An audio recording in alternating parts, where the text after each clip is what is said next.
En cada mascletá se producen situaciones como esta. La mayoría de intervenciones son por lipotimias. Miles de personas se concentran alrededor de material explosivo. Los cuerpos de seguridad tienen que estar perfectamente coordinados. A ese hay que moverlo, hay que girarle el sentido, y a ese tirarle una calle más por allá. Enrique Gisbert, inspector de bomberos, está hoy al mando de todo el dispositivo de seguridad. Lo primero, supervisar el material pirotécnico. Aquí vamos a colocar un saquito, 2 sacos más, ¿eh?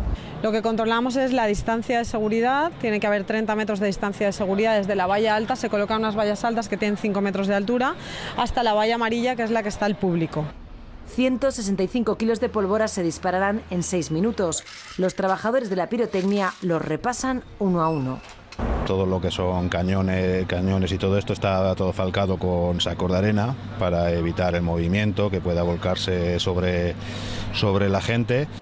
En las inmediaciones, Protección Civil acota el perímetro y la policía despeja la zona. Más de 100 voluntarios de Cruz Roja repasan el protocolo de actuación. Minutos antes de que se dispare la mascletá, Cuerpo de Bomberos, Policía Local y Cruz Roja ocupan sus puestos y garantizan que el perímetro de seguridad de 30 metros entre el público y donde se va a disparar la mascletá quede completamente libre. Un trabajo previo que permite que este espectáculo transcurra cada día con normalidad.